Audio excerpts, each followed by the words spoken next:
Good morning বন্ধুরা, তোমাদের সকলকে জানাই আমার চ্যানেলে স্বাগত। আশা করি তোমরা সকলে খুব ভালো আছো। আজ অনেক দিন পর চলে এলাম আবারও একটি ডেইলি ব্লগ নিয়ে। তো মাঝে দুদিনের মতন আমি ব্লগ তো করতে পারিনি। তো আজকে আবারও শুরু করলাম। তো অনেকক্ষণ আগে ঘুম থেকে উঠে পড়েছি, চা খাওয়াই মানে দিদা চা করেছিল। দিদা আর পাপা আগে উঠেছে, দিদা সবার ফার্স্ট, তারপর পাপা, তারপর মা আর আমি একসাথে ঘুম থেকে উঠলাম। তো চা খাওয়া অনেকক্ষণ আগেই হয়ে গেছে। তো চা খাওয়ার পর কিছুক্ষণ পর গল্প টল্প করে তারপরে মাছদেরকে একবারে খাবার দিয়ে দিয়েছি, কারণ ওদের তো সময় হয়নি আমরা যখন চা খেয়েছি তখন। তো তারপর যখন আর কি বাড়িতে থাকি ওদের একটা টাইমেই খাবারটা দেওয়ার চেষ্টা করি। যেদিন ধরো বাইরে যাই সেদিন তো হয় না, খুব কমই যাই আমরা এই সময়টাতে বাইরে। তো ওদেরকে টাইম মতনই দেওয়ার চেষ্টা করি। তো ওই তো চা খেয়ে গল্প করলাম। আজকে দিদা চলে যাবে হয়তো বিকেলবেলায়, এই প্রথম দিদা এখানে আসার পর অনেক দিন থাকলো, তাও মার অসুস্থতার জন্য আর কি, নাহলে তো এতদিন থাকে না, তোমরাও জানো। আজকে আসলে কালকে চলে যায়। তো দিদা আজকে হয়তো বিকেলবেলায় চলে যাবে, তাই সবাই মিলে বসে গল্প করছিলাম চা খেয়ে খেয়ে। তো দিদারা তো আগেই চা খেয়েছিল, তাও আমাদের সাথে অল্প অল্প, পাপাও খেলো দিদাও খেলো চা, লাল চাই খায়। তো এখন এর সাথে যাবো নিচের একটু দোকানে যাব, ওই মার কি লাগবে বললো। তারপর আমি বললাম, আমাকে বললো যে একটু দোকান যেতে পারবি, আমি বললাম দাঁড়াও আসছি। তো দেখি মা কি আনে দোকান থেকে।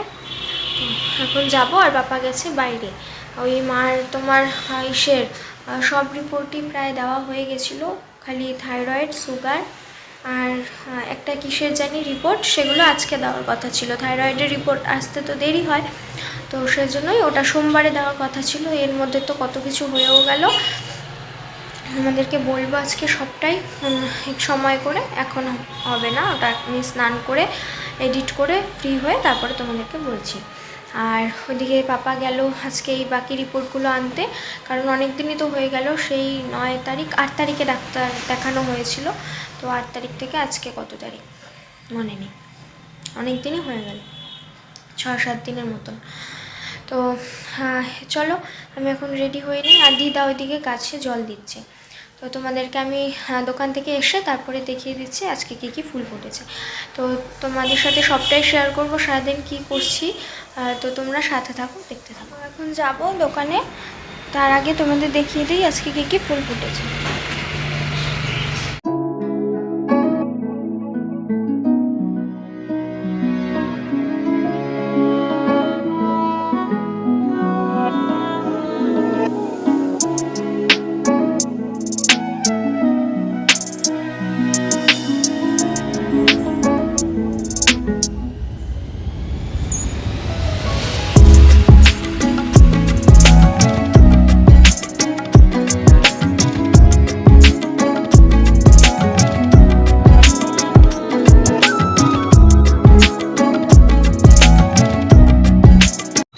দোকান থেকে চলে এসেছি সুজি, ময়দা আর তোমার বেসন নিয়ে। তো এটাই আনতে গেছিলাম। এখন বেশি বাজে না, এখন 10:30টার মতন বাজে। তো এখন স্নানটা করে নেব, করে পুজোটা দিয়ে দেবো, দিয়ে তারপর করব, এডিটটা করব। আজকে তো ওরকম কোনো বড় ভিডিও নেই, খালি রান্নার ভিডিওটা এডিট করতে হবে, ব্যাস, তাহলেই হবে। তো চলো স্নানটা করে আসি, তোমাদের সাথে আবার এসে তারপর কথা হচ্ছে। আর এদিকে দেখো বন্ধুরা, মা রান্না বসিয়ে দিয়েছে আজকে সকালে খাওয়ার জন্য। মা করছে মুসুর ডাল টমেটো দিয়ে আর পাটপাতার বড়া। তো ডাল পাটপাতার বড়া দুপুরেও থাকবে, কিন্তু এটা মেনলি হচ্ছে সকালে খাওয়ারের জন্য। আর দুপুরে করবে মাছ। তো তারপর বন্ধুরা রান্না হয়ে যাওয়ার পর মা বললো যে স্নান করতে যাওয়ার আগে একবারে সকালের খাবারটা খেয়েই নে। তারপর আমরা 4 জনে বসে সকালে খাবারটা খেয়ে নিচ্ছিলাম, ডাল আর পাটপাতা বড়া দিয়ে। তো বন্ধুরা স্নান করে আসলাম মাত্রই, এখন ঠাকুরটা দিয়ে নেব। ফুলগুলো তুলিনি আজকে, আর আগে ঠাকুরের কালকে না বাসন মাজা হয়নি, সেগুলোকে এখন আগে মেজে নিই, তারপর ঠাকুর দিতে হবে। মা ওই সন্ধ্যা দেওয়ার সময় করেছিল, বাসনগুলোকে উঠিয়ে সাইডে রেখেছিল। তো ওগুলোকে এখন আগে মাজবো, তারপর ঠাকুরটা দিয়ে নেবো, তারপরে ফুল তুলবো, মানে বাসন মেজে ফুল তুলবো, তারপর ঠাকুর তুলবো। তো আজকে আর আমার শরীরটা ঠিক লাগছে না, কি হয়েছে নিজেও জানি না, এতটা অস্বস্তি হচ্ছে, কি বলবো। তো যাই হোক চলো, বাসনগুলো আগে মেজে নিই, তারপর ঠাকুরটা দিয়ে দেবো, তোমরা দেখে নিও।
বাসনগুলোকে মেজে নেব।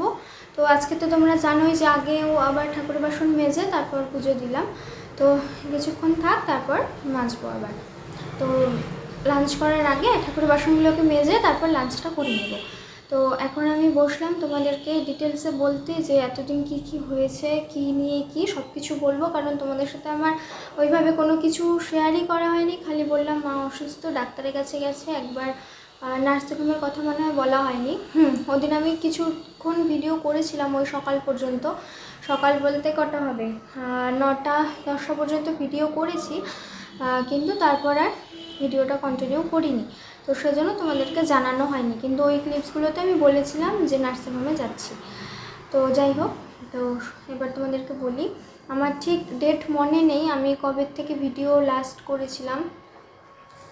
খালি মনে আছে মা আর কবে ডাক্তারের কাছে প্রথম গেছিল। তো ফার্স্ট তো মা অসুস্থ হলো হচ্ছে 8 তারিখ সকালবেলায়। এই 8 তারিখ সকালে ঘুম থেকে ওঠার পর থেকে মার প্রচণ্ড এই পেটের বাঁ দিকে পেন হচ্ছিল। তো প্রচণ্ড বলতে প্রচণ্ড, মা উঠে দাঁড়াতে পারছিল না, মানে এতটাই ব্যথা, চোখ মুখ সব ভেতরে ঢুকে গেছে, খুবই খারাপ অবস্থা। তো মা তারপরে ডাক্তারের কাছে যাবে না, আমাকে বললো যে কমে যাবে, আমি যাব না ডাক্তারের কাছে। তারপর আমরা জোর করে ডাক্তারের কাছে পাঠালাম। তো সেখান থেকে ডাক্তার বললো যে ওরকম ভয়ের কিছু নেই, তাও একটু টেস্টগুলো করিয়ে নিতে। তো ওই ডাক্তার সমস্ত টেস্ট করতে দিল, ওই তোমার সুগার, থাইরয়েড, আলট্রাসোনোগ্রাফি যা যা করা সব কিছু দিল করতে। আর কিছু অ্যান্টিবায়োটিক দিয়েছিল, তোমার গ্যাসের ওষুধ দিয়েছিল, আর একটা মনে হয় পেন কিলার দিয়েছিল। এই 3 ধরনেরই ওষুধ দিয়েছে, আর একটা ভিটামিনের ফাইল দিয়েছিল। তো এটুকুই ওষুধ। তো ডাক্তার বলেছিল যে রিপোর্টগুলো আসলে আবার নিয়ে তারপরে যেতে। তো এই রিপোর্টগুলো আসতে আবার একটু দেরি হতো।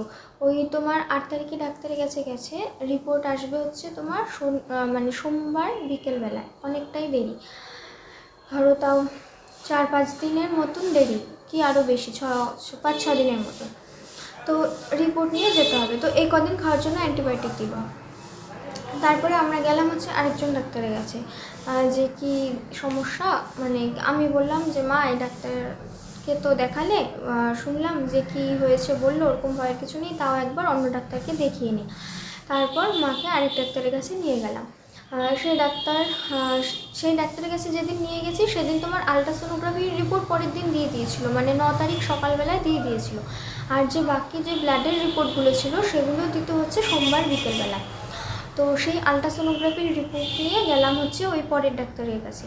সেই ডাক্তার বলল যে একটা ফোড়ার মতন হয়েছে, সেটাকে অপারেশন করতে হবে।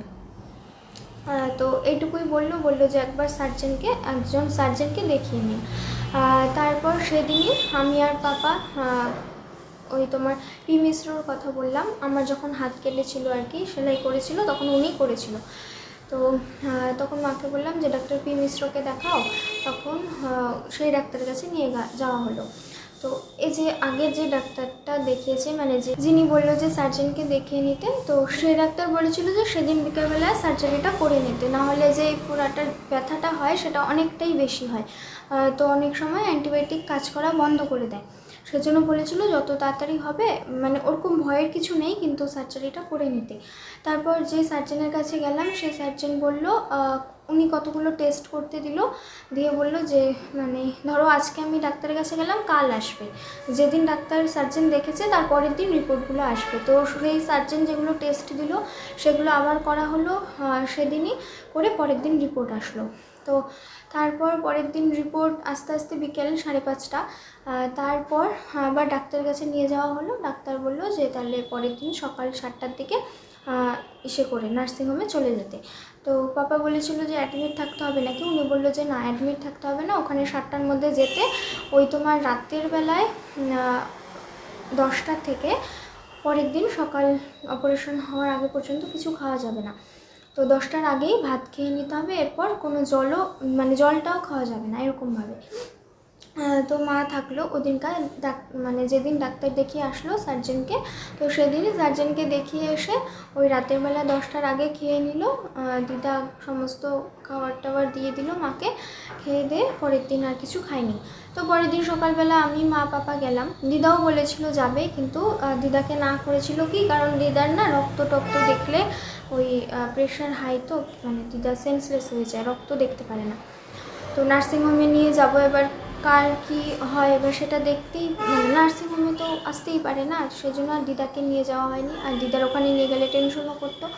তো নিয়ে গিয়ে মাকে করা হলো, নার্সিংহোমে নিয়ে যাওয়া হলো পরের দিন সকাল 7টার সময়, 7:05, 5 কি 10 এরকম সময় আমরা নার্সিংহোমে পৌঁছে গেছি। তো গেল ওখানে মাকে ড্রেস পরালো, তারপর চ্যানেল করলো, করে ডাক্তার নার্সিংহোমে ঢুকলো হচ্ছে তোমার এই 8টার হবে, 8টা পৌনে 8টার দিকে ডাক্তার আসলো। এবার তো মা সেই ভয়, মানে সেই ভয়, মা অপারেশন করবেই না একদম। এখন মানে যেই আসে ঘর রুমের মধ্যে তাকে দেখেই ভয় পেয়ে যায়, ভাবে মাকে নিয়ে যাবে। তো যাই হোক, এরকম প্রচণ্ড ভয় পেলো, চ্যানেল করলো, করে নিয়েও গেল ওটিতে, সমস্ত কিছু রেডি। এবার ওটিতে নিয়ে গিয়ে তোমার মার সামনে যা যা আর কি রেডি করার ওখানে ওটির ভেতরে সব কিছু রেডি করলো। কিন্তু তোমার যখন মানে মায়ের অপারেশনটা করার সময় মাকে বলেছিল যে অনেক অপারেশন হয় না যে যেই জায়গাটায় হবে সেই জায়গাটা তোমার অবশ করে না, কিন্তু ওইখানে মাকে বলেছিল যে সেন্সলেস করে নেবে। তো সেন্সলেস যখন করতে নিবে মাকে ওটির ভেতরে, তখন ডাক্তার জিজ্ঞেস করছে যে কোথায় ব্যথা ছিল, কি মানে এগুলো ওই মার কী সমস্যা হয়েছিল এতদিন ধরে, এগুলো সব জিজ্ঞেস করছিল। তো মার যেখানে ফোড়াটা হয়েছিল না সেখানে একটা মানে গোল চাকার মতন শক্ত হয়েছিল। তো ডাক্তার বলছে, মানে যে সেন্সলেস করবে সেই ডাক্তার বলছে যে এখানে তো এখন নেই সেই জিনিসটা, মানে ওই যে জায়গাটাতে ফোড়াটা আছে সেই জায়গাটাতে শক্ত হয়েছিল, সেই শক্ত জায়গাটা তো এখন নেই, তাহলে আপনার কোথায় সমস্যা? মা বলছে যে এখানেই তো সমস্যা ছিল আর এই জায়গাটাই চাকা হয়েছিল, কিন্তু সেদিন আর এরকম কিছুই ছিল না। তারপর সার্জেনকে, মানে যে অপারেশন করবে তাকে, সেই ডাক্তারকে ডাক দেওয়া হলো। ডাক দেওয়ার পর সেই ডাক্তার বলল যে এখন তো নেই, যে জিনিসটা মানে একটা পুজের মতন জমেছিল সেই জিনিসটা এখন আর নেই। কী হয়েছে, অ্যান্টিবায়োটিকগুলো যে খেয়েছে সেই অ্যান্টিবায়োটিকে শুকিয়ে গেছে।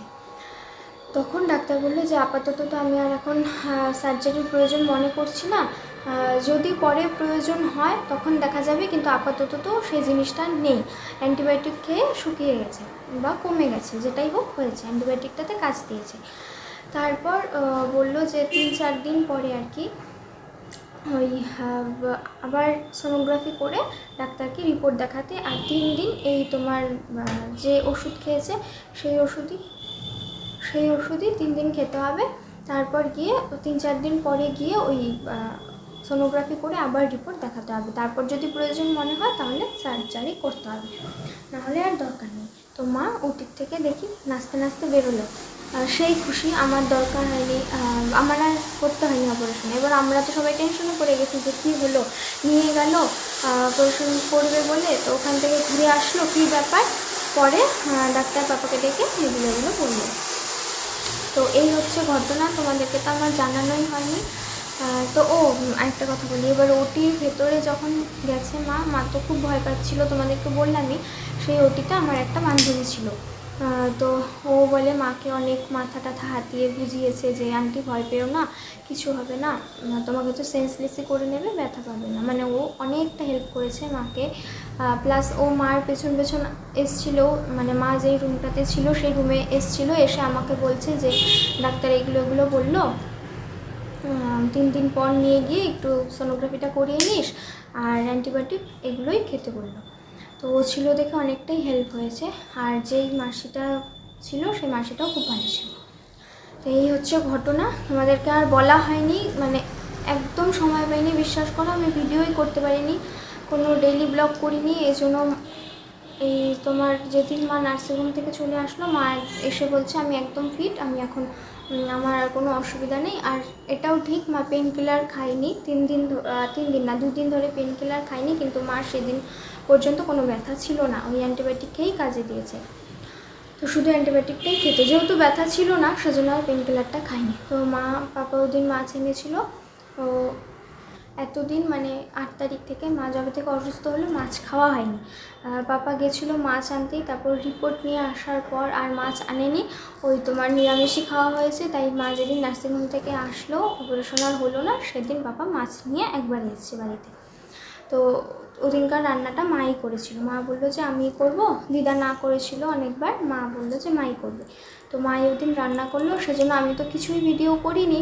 আর আমার নার্সারি ভিডিও আগে করা ছিল, যেদিন আমি গেলাম নার্সারিতে সেদিনের ভিডিও একদিন দিয়েছি, আর ওই মাছের রান্নার ভিডিওটা করে দিতে হলো, নাহলে আমার একদম কোনো উপায়ই ছিল না।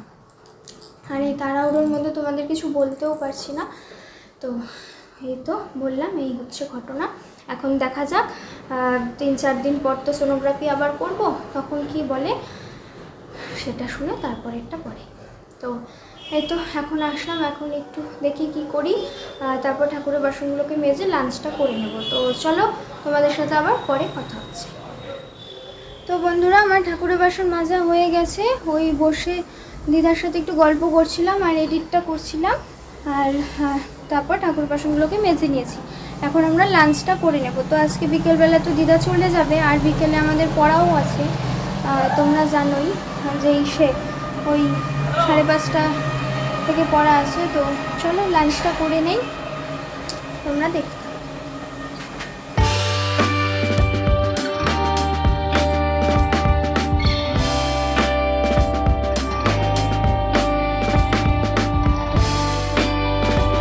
লাঞ্চ হয়ে গেছে, এখন আমরা একটু শুয়ে নেই। দিদা তো জানোই আজকে বিকেলবেলায় চলে যাবে, আর আমার আজকে বিকেলে পড়াও আছে এই 5:30-6টার দিকে। তো ওখানে যেতেও হবে আবার। তো এখন একটু ঘুমিয়ে নেই, তারপর ঘুম থেকে উঠে পড়তে চলে যাব। হয়তো দিদা আমার আসার আগে বাড়ি চলে যাবে। তো চলো এখন একটু ঘুমিয়ে নিই, তোমাদের সাথে আবার হয় পড়তে যাওয়ার আগে, না হয় পড়া থেকে এসে একবারে কথা। তো বন্ধুরা, আমি পড়া থেকে আসার পরে দেখি মনারা এসেছে। তো মনা এসেছে, পিসাও এসেছিল, মানে আমার ছোট পিসা আর মনারা। তো দিদা আগেই চলে যেত, কিন্তু মনারা বললো যে মনারা যখন যাবে তখন দিদাকে নিয়ে, মানে একসাথেই আর কি, দিদাকে নামিয়ে দিয়ে তারপর মনারা ওই দিক দিয়ে বাড়ি চলে যাবে। তো সেজন্যই দিদা বসেছিল, তারপর সবাই একসাথে চলে গেল।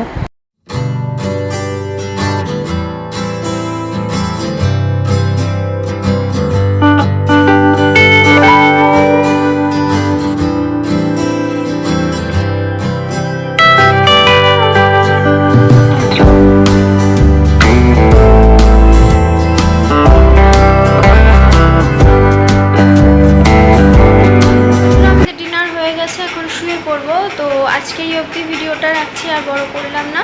তো আজকে ভিডিওটা যদি তোমাদের ভালো লেগে থাকে তো প্লিজ তোমরা লাইক, শেয়ার অ্যান্ড সাবস্ক্রাইব করে দিও। আগামীকাল আসবো আবারও নতুন একটি ব্লগ নিয়ে। আজকের মতন তোমাদের সকলকে জানাই টাটা, গুড নাইট।